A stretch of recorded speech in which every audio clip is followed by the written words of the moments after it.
Carlota, Carlota, ¿de dónde está esta chica? Yo no sé por qué contraté a esta chica para hacer el doctorado conmigo. Mujeres en el laboratorio es un problema. Elas se quedam juntas, hablando el tiempo todo, se quedan emocionales una vez al mes. El peor, se apasionan, pero es imposible no se apasionar por una persona tan hermosa como yo. Pero sé por qué contraté a Carlota.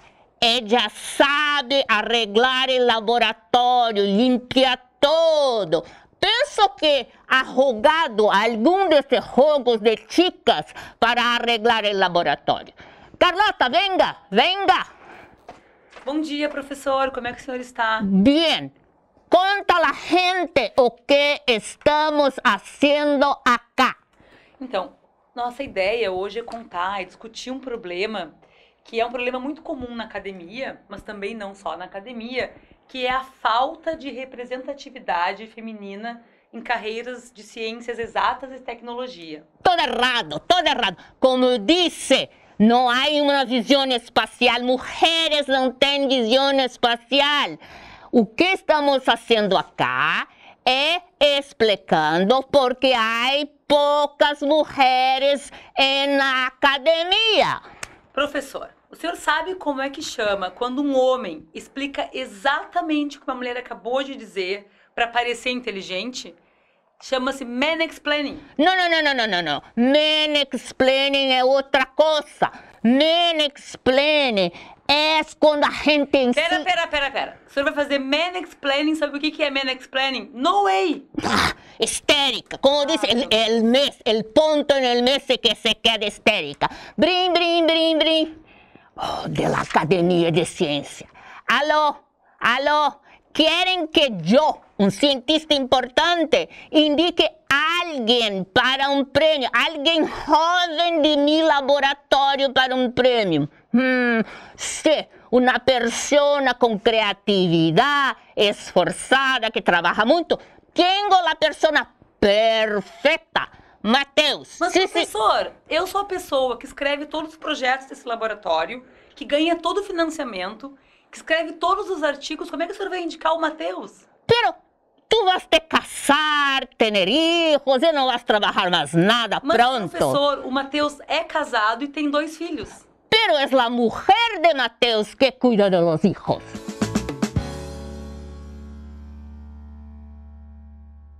Então, esse caso que o professor mencionou do fato do Mateus não ajudar em casa, mas a Carlota, quando tiver filhos, vai ter que cuidar dos filhos em casa, parece um caso de tempos antigos e não da atualidade. Mas isso não é verdade, porque o IBGE mostra que hoje no Brasil as mulheres trabalham 10 horas a mais do que os homens no serviço doméstico. 10 horas a mais. E a gente escuta muita gente dizer que a academia é um caso à parte, né? Nós vivemos num mundo diferente e aqui dentro, sim, os homens ajudam essas mulheres. No entanto, não é o que os dados mostram. Um projeto coordenado pela professora Fernanda, da Biologia, chamado Parenting Science, indica que 54% das pesquisadoras brasileiras cuidam dos filhos sozinhas, sem ajuda dos pais. E qual é a consequência disso? A consequência disso é que quando tu observa nos níveis de produtividade de pesquisa, que são bolsas dadas pela elite dos pesquisadores brasileiros, a presença da mulher é muito menor do que a presença dos homens. E na área de exatas, essa diminuição ela é mais drástica percentualmente à medida que tu avança na carreira. Por exemplo, na área de física, no nível mais baixo desses bolsistas de elite, as mulheres são 15%. Mas no topo da carreira, as mulheres são 5%. 5%.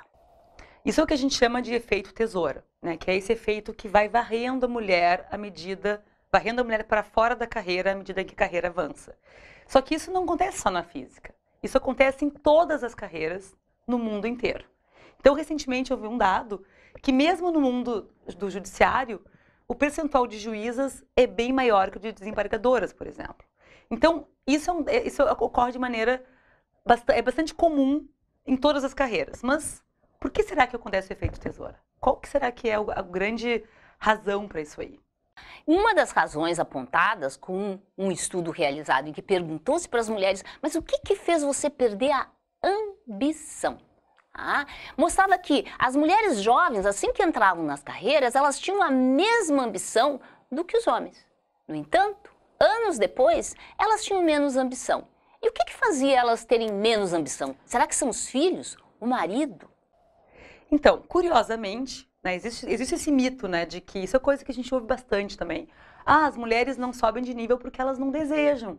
Elas preferem ficar em casa, cuidar dos filhos. Só que nesse estudo eles mostram que o problema não é filho, não é marido, o problema são os pequenos beliscões do dia a dia. Aquilo que a gente vai ouvindo e entendendo pouco a pouco que aquele espaço não é para nós. Esse estudo foi realizado com 400 mil pessoas em empresas na Europa. E nós estamos repetindo ele no Brasil para tentar entender qual é o perfil da academia brasileira nesse quesito de ambição. Mas o Brasil tem um problema ainda muito mais grave que esse. É o fato de que tem pouco cientista. Exato. Então, esse é um dado incrível, né? Então, se a gente olha o percentual de pessoas formadas, pessoas, mulheres e homens e todos os demais gêneros que vocês imaginarem, tudo junto, apenas 2,2% das pessoas entre 25 e 34 anos são formadas em áreas de ciências exatas e tecnologia. Aqui eu incluo física, química, matemática, engenharias e computação. 2,2%. Mas será que isso é pouco? Isso é pouco. Isso é pouco porque em países desenvolvidos, esse percentual é pelo menos 10 vezes maior. 10 vezes maior. Deixa eu dar só um exemplo. Hoje no Brasil, nós temos menos doutores em microeletrônica, exatamente, microeletrônica, aquela área que constrói os chips que estão nos celulares, nas TVs, em todos os equipamentos que nós usamos. Tem menos doutores em microeletrônica do que uma empresa nos Estados Unidos, que é a IBM. Então, nós temos poucos cientistas também e nós não acreditamos muito. O que são essas pessoas cientistas, né? Essas pessoas exóticas, os cientistas? A gente escuta bastante, o Brasil precisa investir mais em educação básica, porque nós já temos muitos doutores. É verdade, o Brasil tem que investir em educação básica, mas o Brasil precisa também investir em ciência, se a gente quiser parar de comprar tecnologia pronta e começar a vender tecnologia. Mas, Márcia, um dos problemas que a gente identificou para essa baixa procura para as carreiras de ciências exatas e tecnologias é a sociedade.